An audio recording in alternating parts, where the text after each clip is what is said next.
Sur le RN, c'est un peu le, j'allais dire l'épouvantail qui fait. Non, moi je veux pas leur faire la promo, mais je veux devant un public de militants et de sympathisants dire qu'on peut relever la tête et ne pas se laisser accabler par les sondages et par l'apparente comment dire, réussite qui attend le RN, parce que la réalité c'est que nous avons nous à gauche des arguments, on n'a pas honte de ce qu'on pense, on n'a pas honte de ce qu'on fait, et que si on arrive à convaincre les ouvriers, les ruraux, les gens modestes qu'on travaille pour eux, ce qui est le cas, alors on peut retrouver des résultats électoraux à la hauteur.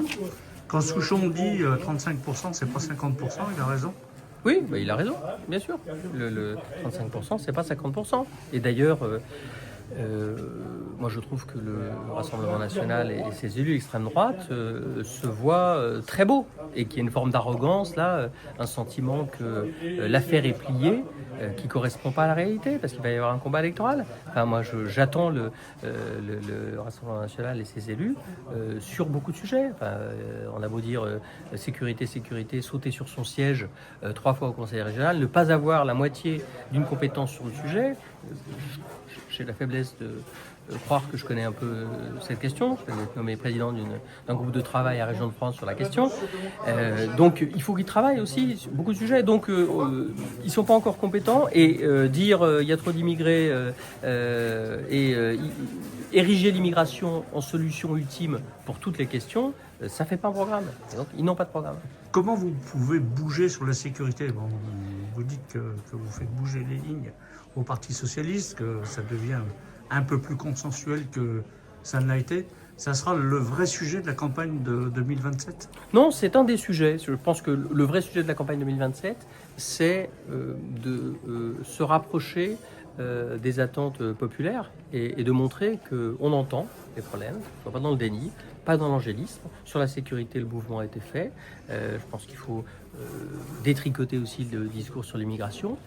Quand on nous dit que parfois la question de la relation femmes-hommes est un problème dans certains quartiers, on va fêter cette année les 120 ans de la laïcité, la loi sur la laïcité. Je pense qu'il faut poser un certain nombre de questions sur les signes religieux, en tout cas accepter de reconnaître que l'espace public appartient à tous et que personne n'a le droit de s'en arroger la propriété, et que donc les valeurs de la République, la laïcité comprise, elles doivent être défendues ardemment. Et j'ai parfois le sentiment que c'est le RN qui passe pour le meilleur défenseur de la laïcité. Ça fait un peu mal. Comment convaincre nos concitoyens sur les enjeux écologiques? On voit bien qu'il y a une forme de fracture. C'est-à-dire que les gens veulent remettre à demain en disant que ce n'est pas forcément la priorité, que la priorité c'est la sécurité, que la priorité c'est le pouvoir d'achat. Comment arriver à faire la jonction? Il faut arriver à ouvrir les yeux sur les périls qui sont déjà ceux du jour.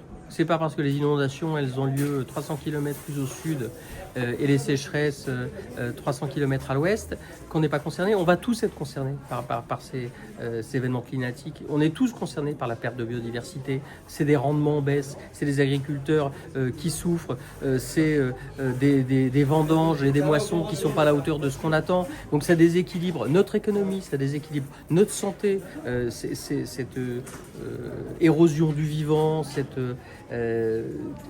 part de la richesse qu'on va consacrer à se protéger, à assurer, à sécuriser, c'est exorbitant. Donc il faut continuer. Je pense que c'est pas l'objectif qui est à modifier, c'est les modalités par lesquelles on passe.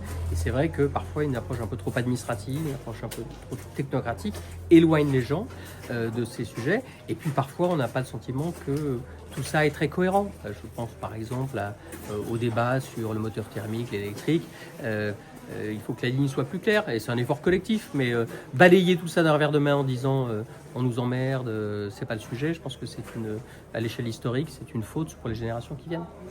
2028, c'est un an après la présidentielle.